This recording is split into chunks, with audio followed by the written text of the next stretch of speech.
जय श्री कृष्ण भक्तों, जय श्री कृष्ण बोलो। श्री बांके बिहारी लाल की जय, श्री राधा रानी की जय। कुंज बिहारी श्री हरिदास।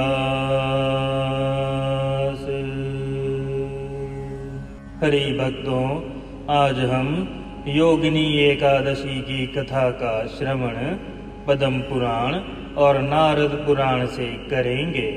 हरि भक्तों, कथा से पूर्व आइए हम ये जानते हैं कि इस वर्ष योगिनी एकादशी 21 जून की है या 22 जून की, क्योंकि उदया तिथि हिंदू वैदिक पांचांग के अनुसार अंग्रेजी कैलेंडर में 21 और 22 जून दोनों को ही छू रही है। हरि भक्तों, वैदिक पांचांग के अनुसार आषाढ़ मास की कृष्ण पक्ष की एकादशी को योगिनी एकादशी के नाम से जाना जाता है। धार्मिक मान्यताओं के अनुसार इस व्रत को करने से साधक के सभी पाप अर्थात संचित कर्म नष्ट हो जाते हैं और उसके सुख में समृद्धि आती है। भगवान श्री विष्णु को प्रसन्न करने के लिए एकादशी तिथि को अत्यधिक शुभ माना जाता है। हरि भक्तों, विष्णु पुराण और पद्म पुराण के अनुसार एकादशी महात्म्य खंड के अनुसार एकादशी व्रत करने वाले को 88,000 अर्थात 88,000 ब्राह्मणों को भोजन कराने के बराबर पुण्य की प्राप्ति होती है। राधे राधे। अष्टाशीति सहस्राणि ब्राह्मणानां तु भोजनम् एकैका योगिनी पुण्या ततो वा अधिकं शुभम्। अर्थात योगिनी एकादशी के व्रत का पुण्य 88,000 ब्राह्मणों को भोजन कराने के पुण्य से भी अधिक शुभ फलदायक है। अधिकम शुभम यानी उनसे अधिक फल मिलता है। योगिनी एकादशी पर वैष्णव समाज अर्थात भगवान श्री हरि को मानने वाले भक्त विधि विधान से श्री लक्ष्मी नारायण की पूजा करते हैं और साथ ही शुभ कार्यों में सिद्धि पाने के लिए उपाय भी करते हैं। परंतु भक्तों, सिद्धि और भक्ति में बहुत अंतर है। भक्ति मोक्ष प्रदायक होती है। यह मान्यता है कि एकादशी व्रत करने वाले के जीवन में कभी भी धन की कमी नहीं होती। हरि भक्तों, पूरे वर्ष में 24 एकादशियां होती हैं और ये सभी श्री हरि को समर्पित हैं। 2 एकादशियां अधिक मास में बढ़ जाती हैं। हरि भक्तों, आइए अब श्रवण करते हैं कि एकादशी की शुभ तिथि कब है। हरि भक्तों, पांचांग के अनुसार आषाढ़ कृष्ण पक्ष की एकादशी तिथि 21 जून को प्रातः 7:19 तक पड़ रही है। अर्थात 7:18 तक दशमी की तिथि है। हरि भक्तों, अब ध्यान पूर्वक श्रवण करें। दशमी युक्त एकादशी का व्रत रखने से अर्थात दशमी वृत्ता एकादशी व्रत रखने से अर्थात जब सूर्य उदय के पश्चात दशमी और एकादशी दोनों तिथियां साथ में हो और उसके अगले दिन भी अर्थात अगले दिन ब्रह्म मुहूर्त में भी एकादशी की तिथि पड़ती हो, ऐसे में द्वादशी युक्त एकादशी के व्रत को करने का ही विधान है। नारद पुराण इसको स्पष्ट रूप से कहता है। और यदि 10वीं वृत्त एकादशी का व्रत संकल्प किया जाता है तो 10वीं युक्त एकादशी व्रत करने वाले भक्त के कुल 1000 एकादशियों का फल नष्ट हो जाता है। इसीलिए भक्तों, सबसे उत्तम समय व्रत करने का 22 जून ही होगा, क्योंकि एकादशी 21 जून को 7:19 से आरंभ होगी और 22 जून को प्रातः 4:28 पर समाप्त होगा। ऐसे में योगिनी एकादशी का सर्वोत्तम व्रत 22 जून ही होना चाहिए और व्रत का पारण सूर्य उदय के पश्चात ही होना चाहिए। पूजा का विधान। हरि भक्तों, प्रातः ब्रह्म मुहूर्त में स्नान करके चौकी लगाएं, वहां श्री हरि की विग्रह स्थापित करें। यदि विग्रह नहीं है तो मन के मंदिर में ही ध्यान लगा के विग्रह स्थापित करें। सुंदर दीप जलाएं, पुष्प अर्घ्य अर्पित करें, प्रसाद अर्पण करें। उसके पश्चात हाथ में जल लेकर व्रत का संकल्प लें। यदि निष्काम भाव से संकल्प कर रहे हैं तो प्रभु की प्रसन्नता के लिए केवल जल लेकर संकल्प करें। यदि कोई कामना युक्त संकल्प है तो जल लेकर कामना को बोलकर फिर संकल्प लें। पूजा संपूर्ण होने के पश्चात आप अपने गुरु मंत्र का अथवा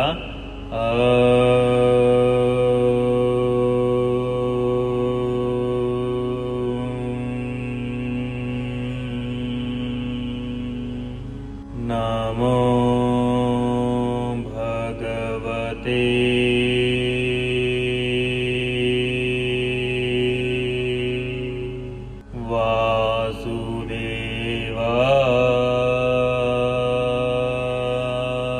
वासुदेवाय मंत्र का भी जाप कर सकते हैं अथवा नाम जाप भी कर सकते हैं, जो है हरे कृष्ण कृष्ण कृष्ण हरे हरे, हरे राम राम राम हरे हरे।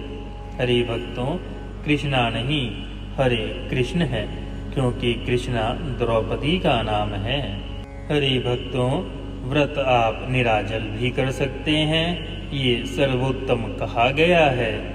इसके पश्चात यदि निराजल ना रख पाए तो एक नक्त भोजन अर्थात केवल एक समय अन्न रहित भोजन भी कर सकते हैं। ध्यान रहे, जो भी भोज या फलाहारी आप करते हैं वो सूर्य के रहते हुए होना चाहिए।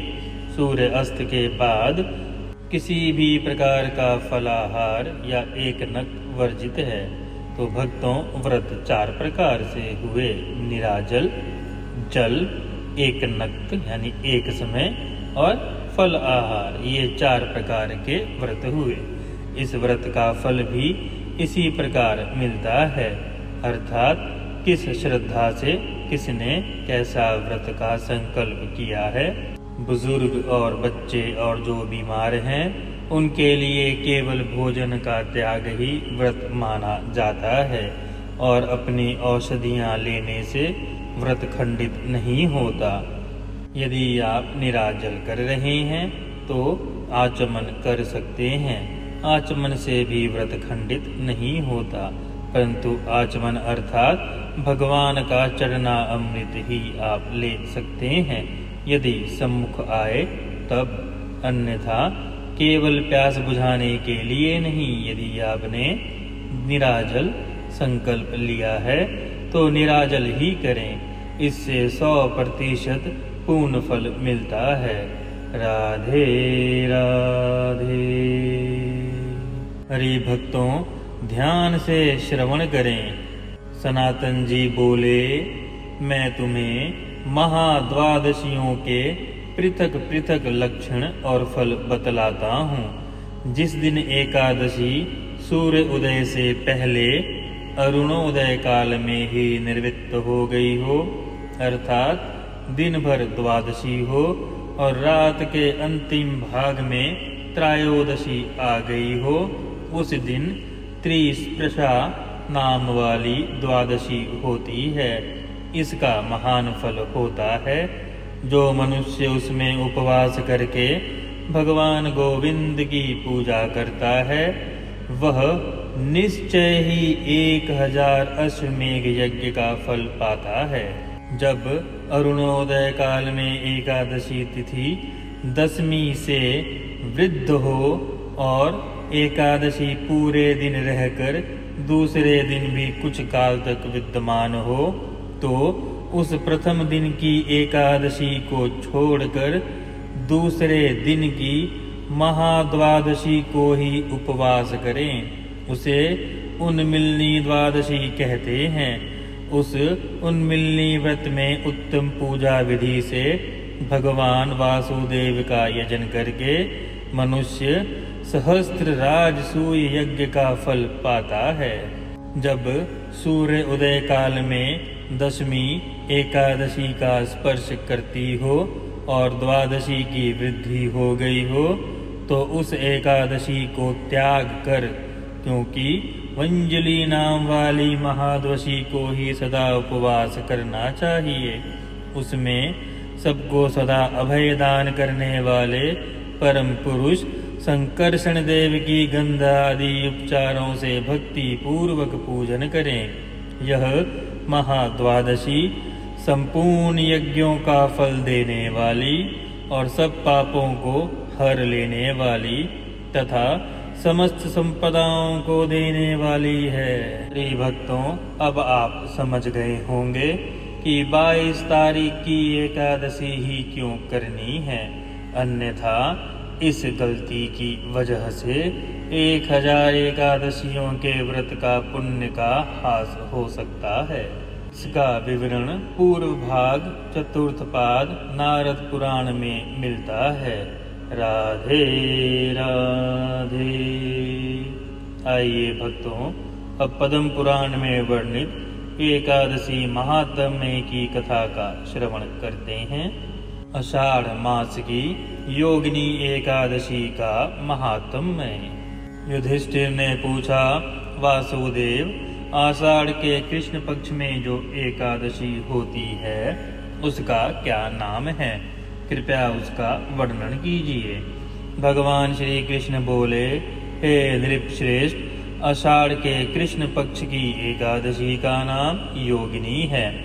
यह बड़े बड़े पातकों अर्थात पापों का नाश करने वाली है।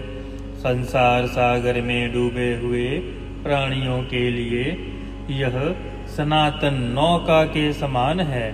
तीनों लोकों में यह सारभूत व्रत है। अलकापुरी में राजाधिराज कुबेर रहते थे।